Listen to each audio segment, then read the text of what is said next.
గురుగారు, ప్రస్తుత కాలంలో వయసుతో సంబంధం లేకుండా చిన్న వయసు నుంచే గుండెపోటు అనేది వస్తుంది. ఇప్పుడు మన ఈ అనువంశం లాంటి ఆయుర్వేదంలో ఎలాంటి దీనికి రెమెడీస్ ఉన్నాయి? మీరు ఎలాంటి చిట్కాలు ఇస్తారు దీనికి? చక్కటి ప్రశ్న అడిగారు. ఈ రోజుల్లో వయసుకి సంబంధమే లేదు. హ్మ్. ఒక 20 ఏళ్ళు పిల్లాడి నుంచి ఆ! చచ్చే ముసలోళ్ళ వరకు కులాన్ని, గుణాన్ని, వయసును తారతమ్యం లేకుండా వచ్చేదే గుండెపోటు. హ్మ్. ఇది రావడానికి కారణాలు వెతికితే శరీరానికి ఫస్ట్ ఆఫ్ ఆల్ వ్యాయామం లేదు. ఓకే. ఏమంటే ఆ రాత్రులు తినేస్తున్నారు. ఓకే. తిన్న తర్వాత మనం ఎంతసేపు నడవాలా? ఉదయం ఎన్నిటికి మనం నిద్ర లేవాలా? హ్మ్. నిద్ర లేచిన తర్వాత మనం ఏం చేయాలా? ప్రతి 3 నెలలకు ఒకసారి ఈ శరీరాన్ని ఇలా మనం మార్చుకోవాలా? ఇది ఎవ్వరు చెయ్యరు. హ్మ్. ఇలా చేసుకోండి అని చెప్పే ముసలోళ్ళని ఓల్డ్ హోమ్‌లు పంపించేస్తున్నారు. ఈ సమస్యలు మనం తెచ్చిపెట్టుకుంటున్నాం. హ్మ్.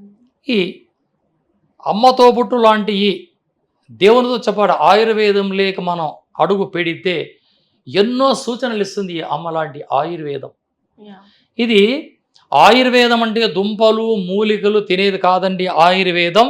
జీవన విధానాన్ని మార్చుకోవడమే ఈ ఆయుర్వేద లక్షణం. దీన్ని మనం పసిగట్టి ఏదైతే ఈ శరీరానికి అవసరమో దాన్ని మనం తీసుకుంటే ఈ ఆయుర్వేదంలో లేనిది ఏ వైద్య రంగంలో లేదమ్మా. ఓకే. అంటే ఇప్పుడున్న ప్రస్తుత కాలంలో ఒకప్పుడు 40, 50 అప్పుడు వచ్చేసారు గుండెపోటు. కానీ ఇప్పుడున్న కాలంలో 20 ఏండ్లకి మనం చూస్తున్నాం రీసెంట్‌గా ఆటోమేటిక్‌గా పడిపోతున్నారు. ఏంటి అంటే గుండెపోటు వచ్చి చనిపోయాడు. ఇవి ఈ మధ్య కాలంలో ఎక్కువైపోయింది గుండెపోటు. ప్రధానంగా అసలు కారణాలు ఏంటంటారు? అంటే శరీరానికి అలసిపోయేంత వ్యాయామం లేదు, పని లేదు. ఫస్ట్ పని. ఓకే. రెండవది ఏదైతే తినాలో దాన్ని పక్కన పారేస్తుంటాం. ఓకే. ఇప్పుడు చూడండి అద్భుతమైన ఒక రెమెడీ ఈ ఛానల్ ద్వారా నేను ఇవ్వబోతున్నా ఈ గుండెపోటుకి. 20 ఏళ్ల పిల్లలకి ఇంకా చిన్న పిల్లాడి వరకు పండు ముసళ్ళ వరకు స్టంట్ పడుతున్నాయి ఈరోజు హార్ట్‌లో. హ్మ్. అలా ఈసీ చెక్ చేసినామా హార్ట్ వీక్ లేదా కవాటకాల్లో బ్లడ్ అడ్డుపడింది, హ్మ్. రక్తం చిక్కబడింది, హ్మ్. ఎంజియోగ్రామ్ చేయాలా? అసలు ఎంజియోగ్రామ్ చేయడానికి కారణాలు వెతికితే రక్తం చిక్కబడింది. ఓకే. రక్తం ప్రెషర్. ఇంత ప్రెషర్‌లో రక్తం బాడీలో తిరగలేక ఎందుకు పోతా ఉంది? హ్మ్. శరీరాన్ని మనం అలా మార్చుకున్నాం. హ్మ్. దీన్ని మనం శరీరం అలా మార్చుకొని ఏం చేయాలి మనం? ప్రతిరోజు రాత్రిలో ఒక గుప్పెడు కరివేపాకు, ఓకే. పచ్చి కరివేపాకు హ్మ్. బాగా దంచి పేస్ట్ చేయండి. హ్మ్. గోరువెచ్చని నీళ్ళలో ఈ పేస్ట్ కలపండి. కాస్త బెల్లం వేసి బాగా ఇలా తిరగొట్టండి. వడబోసుకొని భోజనం చేసి నిద్రపోయే ముందరగా ఒక చాయ్ కప్, హ్మ్. చానా వద్దని ఒకే చాయ్ కప్ హ్మ్. ఇలా అలవాటు చేసుకుంటే జన్మలో వానికి గుండెపోటు రాదు. ఓకే. రెండవది ఇక వచ్చేసింది. ఇప్పుడు ఏం చెప్పాను నేను? రాకుండా ఉండడానికి ముందు జాగ్రత్త చెప్పాను. ఓకే. పేస్ట్‌గా చేసిన కరివేపాకుని హ్మ్. గోరువెచ్చని నీళ్ళల్లో ఈ పేస్ట్ ఏసి, కాస్త బెల్లం ఏసి కలిపి వడబోసుకొని తాగమన్నా. ఎవరికి? గుండెపోటు రాకుండా ముందు జాగ్రత్త. ఇక ఓకే. వచ్చేసింది. ఆ! వచ్చేసింది. స్కానింగ్ చేపిచ్చి అది స్టంట్‌లేయాలని చెప్తారు డాక్టర్. అప్పుడే మనం ఏం చేయాలా? హ్మ్. ఒక పిటికెడు కరివేపాకు బాగా మెత్తగా నూరండి. హ్మ్. ఒక నిమ్మకాయ సైజ్ అంత పేస్ట్ హ్మ్. అలా గోరువెచ్చని నీళ్ళలో కలుపుకొని హ్మ్. కొద్ది తాగడం మొదలుపెట్టామా, తాగిన తర్వాత 5 నిమిషాల్లో తేపొచ్చేస్తుంది మనకి. ఓకే. అని. ఓకే. ఎప్పుడైతే ఇలా తేపు రావడం మొదలు ఈ ఈ ప్రక్రియ కనీసం 11 రోజులు చేస్తే మీ హ్మ్. కవాటకాల్లో ఉండే కొలెస్ట్రాల్ అలా వెన్నమది కరిగిపోతుంది. ఇది నా ఓకే. అనుభవం. చాలా మందికి ఇచ్చా. ఓకే. ఈ విద్యని మా గురువు ద్వారా నాకు సంక్రమించింది. హ్మ్. ఆయన ఆశీర్వాదం వల్ల ఎంతోమందికి నేను చెప్పాను. అందరూ సక్సెస్సే. ప్రతి ఒక్కరు సక్సెస్సే. హ్మ్. అంటారు ఆయుర్వేదంలో కరుణుడు లేని భారతము లేదు, కరివేపాకు లేని సాంబారు లేదు. ఈ అవును. వంటల్లో మహోన్నత స్థానాన్ని ఆక్రమించుకుంది ఈ కరివేపాకు. హ్మ్. దీన్ని కూరలో తీసి పక్కన పెట్టకుండా ఆహారంతో పాటు ఈ కరివేపాకు తినడం అలవాటు చేసుకుంటే ఈ ఓకే. సమస్యలు ఉండవు. రెండవది ఇళ్లలో కరివేపాకు పుళ్ళని, కరివేపాకు సాంబార్లని, కరివేపాకు పొడిలని. స్వీట్లని ఏటేటో చేసుకొని తింటుంటారు. హ్మ్. ఎట్లా చేసుకున్నా ఈ కరివేపాకుని మీ శరీరంలోకి స్వాగతం పలికారా ఈ హ్మ్. అనవసరమైన రోగాలకి మీరు బయటపడతారమ్మా. ఇది హ్మ్. నా అనుభవం. ఓకే. ఇప్పుడు ప్రధానంగా చూసుకుంటే కరోనా తర్వాత వ్యాక్సిన్ వేసుకోవడం వల్ల ఈ హార్ట్ అటాకులు ఎక్కువైతున్నాయి అనే టాక్ అయితే వస్తుంది సార్ ప్రజల్లో. నార్మల్ పీపుల్ అందరూ అదే మాట్లాడుకుంటున్నారు. మీరు దానికి మీరేమంటారు అసలు? కరివేపాకు కషాయమే, దీని మీద కషాయం లేదు కదండి. ఆ, తీసుకోవచ్చు దీన్ని. అంటే వ్యాక్సిన్ వల్ల వచ్చింది ఇది అని అంటున్నారు. వ్యాక్సిన్ వల్ల గుండెపోటు రాలేదమ్మా.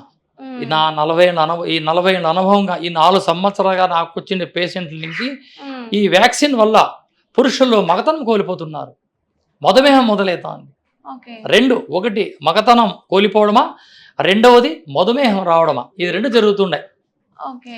శరీరం ఎనర్జీ లేకుండా అయిపోవడం, నీరసించిపోవడం, ముఖంలో కలేబరం లేకుండా పీతకల మాత్రం రావడం, థైరాయిడ్ వస్తూ ఉంది, మధుమేహం వస్తూ ఉంది, ఎలక్షన్ పోగొట్టుకుంటున్నారు. ఈ 3 ప్రధాన కారణాలు ఈ వ్యాక్సిన్ ఇంజెక్షన్ ద్వారా. నాకు చాలా మంది వచ్చారు. అవును. నేను అందరికీ ఒకటే, నేనేం మందు ఇవ్వను, ఇలా రెమెడీ చేసుకోపోండి. ఒక్కరికైతే మందు ఇవ్వగలను, రోజు 10 మంది వస్తే ఎలా ఇవ్వగలను? ఒక రెమెడీ రాసి స్లిప్ ఇచ్చేస్తా. అలా చేసుకుంటూ చాలా మంది ఆరోగ్యం తన సొంతం చేసుకొని ఎంతో మంది నాకు శుభాకాంక్షలు తెలియజేస్తున్నారమ్మా. అదే అద్భుతమైన రెమెడీ ఇది. ఇంట్లో దొరికేవి కాబట్టి మనం చేసుకొని మన ఇంట్లోనే కదా, వంటిల్లో వైద్యశాల అది చేసుకోలేక బాధపడతా ఉండేది మనం. వెరీ సింపుల్, అది చేసుకోవచ్చు. ఈ ఛానల్ ద్వారా ఈ యొక్క మెసేజ్ని లక్షలాది మందికి నేను పంచుతున్నది నేను గర్విస్తున్నాను ఈరోజు. గారు చాలా చక్కగా వివరించారు. అయితే కరివేపాకు ఒక్కొక్కసారి మనం తెచ్చి పెట్టేస్తాం, అది ఎండిపోతుంది. దానితోని కూడా ఏమైనా కషాయం చేసుకోవచ్చు అంటారా? చక్కటి మంచి ప్రశ్న అడిగారు. ఇది ఎండిన కరివేపాకు ఇళ్ళల్లో పొడుము తయారు చేసుకొని వేడివేడి అన్నంలో నెయ్యి వేసుకొని తినడానికి బాగుంటుంది. కానీ ఇక్కడ నేను చెప్పే వైద్య విధానానికి, ఒక రెమెడీకి పచ్చి కరివేపాకి అద్భుతంగా ఉంటుంది. పచ్చి కరివేపాకుని వాడుకుంటే చాలా బెస్ట్ అమ్మా. ఆ రోజు తెచ్చుకోవచ్చు, 10 రూపాయలు వేసి ఇంత కట్ట ఇస్తారు, ఆ 2-3 రోజులు వస్తుంది. కానీ అలా తెచ్చుకున్న కరివేపాకు దయచేసి ఫ్రిడ్జ్లో పెట్టకండి. ఒక తడి బట్టలో చుట్టి ఒక పక్కన పెట్టండి. ఫ్రిడ్జ్లో పెట్టితే అందులో ఉండే ఔషధ విలువలన్నీ కోల్పోతాయి. ఇంత రెమెడీ ఫెయిల్యూర్ అవుతుంది. కాబట్టి నేను చెప్పే ఈ కరివేపాకు చక్కటి ఒక వైద్య విధానాన్ని తెచ్చుకున్న తర్వాత కరివేపాకుని ఫ్రిడ్జ్లో పెట్టకుండా ఒక తడి గుట్టలో చుట్టి అలా పక్కన పెట్టుకుంటే 3 నుంచి 4 రోజులు మీకు అది అవసరమవుతుంది. ఒక 40 రోజులు వాడాలా? వాడాలి. 40 రోజులు, 20 రోజులు వాడితే చాలమ్మా. 40 రోజులు దూరం. పొద్దున వాడాలా, నైట్ వాడాలా? ఒకప్పుడు వాడండి, నైటే. ఇక్కడ పక్షవాతం వచ్చిన, హార్ట్ వచ్చిన అర్ధరాత్రి 2 నుంచి 4 మధ్యలోనే వస్తూ ఉండేది. నైట్ టైంలో ఎక్కువ. దేనికంటే ఇక్కడ శరీరం అంతా శీతల స్వభావం దాల్చి ఉంటుంది. సాయంత్రం 11 ఒళ్ళంతా వేడిగా ఉంటుంది. రాత్రి 12 తర్వాత మొత్తం బాడీ అంతా చల్లగా అయిపోతుంది. అందుకే అంటారు రాత్రిలో పెరుగు తినకండి. పెరుగు మజ్జిగ తింటే ఇక్కడ పిత్తం పోయి మీకు కఫంలో చేరిందంటే వచ్చేటి ఈ సమస్యలు. రాత్రిలో పెరుగు ఆపేయండి. ఎవరైనా కానీ నైట్ టైంలో తాగొచ్చు. పచ్చి కరివేపాకే దీనికి అద్భుతమైన అమృతం. పచ్చి కరివేపాకే తీసుకుని మందులు వాడుకోండి. చాలా మంచిగా చక్కగా వివరించారు సార్. అసలు కరివేపాకు ఇంత మంచిగా గుండెపోటుకి ఉపయోగపడుతుందని ఇప్పటివరకు తెలియదు. మీరు చాలా చక్కగా వివరించారు. Thank you so much. చూసారు కదండి, ఇది ఈరోజు బీఆర్కే హెల్త్లో ఉన్న విశేషాలు. ప్రధానంగా చూసుకున్నట్టయితే గురువు గారు గత 900 సంవత్సరాల నుండి వాళ్ళ పురాతనం నుంచి వస్తున్న ఆయుర్వేదంలో నిపుణులుగా ఒక 40 సంవత్సరాల నుంచి ఆయుర్వేదంలో ప్రాముఖ్యత పొంది ఉన్నారు. సో మీకు ఏదైనా డౌట్ ఉంటే స్క్రీన్ పై నెంబర్ ఉంది, గురువు గారిని సంప్రదించవచ్చు. ఏదైనా డౌట్ ఉంటే మీరు. Thank you so much.